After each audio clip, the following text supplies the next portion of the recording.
Hello everyone. In this video, I'm going to show you how to make a block shadow like this.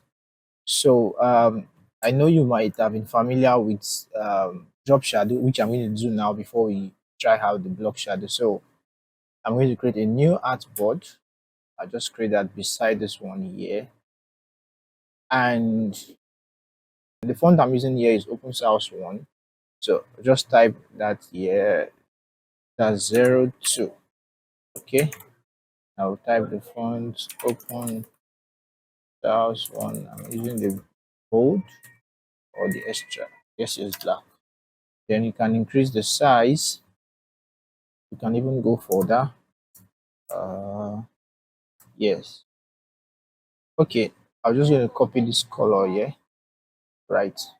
So, um, if you try out the normal drop shadow effect, you try you get something like this. When you go to your effects, stylize, then drop shadow, you have your drop shadow settings. You can as well choose to adjust the opacity of your shadow, the blur, the offset, as the x and y axis of it. However, this doesn't look that big, or it will not give you that kind of a bigger feel like what you will get on a block shadow. So I'm just going to delete this shadow. Let's delete this and make a block shadow. So to make a block shadow, the first thing you need to do is to duplicate your text. So we need at least three texts basically. So the first one, which will be on the top, which I'll put this one here, and I'll duplicate another one here, and then I'll make the third one. So this third one, I like to reduce it a bit. So let's make this last two now black.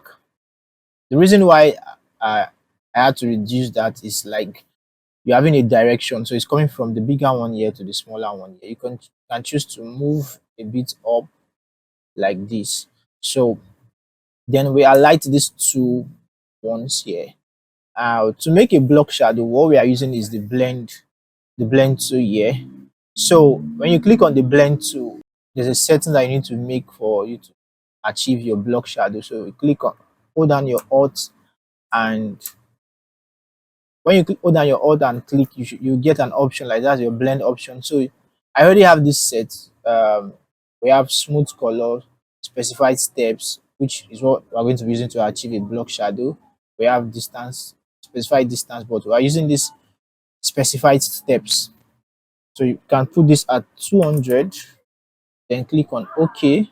So once you have that set up, just click the first one, the first and the second here. So there you go. You have your block shadow.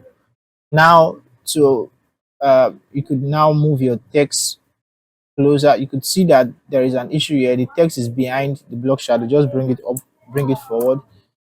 You just go to your layer panels, and you could just drag it forward. This is it here. Then you just move it a bit up. What happened now is that I moved it inside the block shadow, which is not what I want to do. I want to move it to stay at the top like this. So there are various options to even explore further with your block shadow. If you move the text inside the block shadow itself, you see that you have a feel like this. That's because this is up, and the you could see. So wherever I move the that's the text with the major color, it's going to reflect there. But that's not what I'm looking for. I just want it to be at the top here, and there you go. Now, this doesn't mean that you have to use only black. You can always change your color.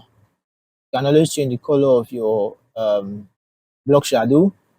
You could make it red like this, or whatever color you want to make it. Wow, this is nice. And there are different colors you can as well try out. So one unique thing about this that I so like is the fact that like this designer, I use it for a countdown. So say I want to change this further. Let's say I'm making this 04 for example now, and my text down here now, the block shadow we made here, we used 02 that we duplicated. So you need to edit the block shadows as well to be able to work. So how do we do that? Just double click on your block shadows. It will bring you inside the layers. Then you click on it 04. You can edit now 04. Click on the bigger one that we duplicated as well. Then type 04, and there you go. So now you're done. Just move out, and you see that it has the change has affected as well. So that gives you an access to edit your text even after you have made a block shadow out of it. So that's that about making a block shadow in Adobe Illustrator. Um, what do you think about this? I appreciate your comments and your likes. Thank you.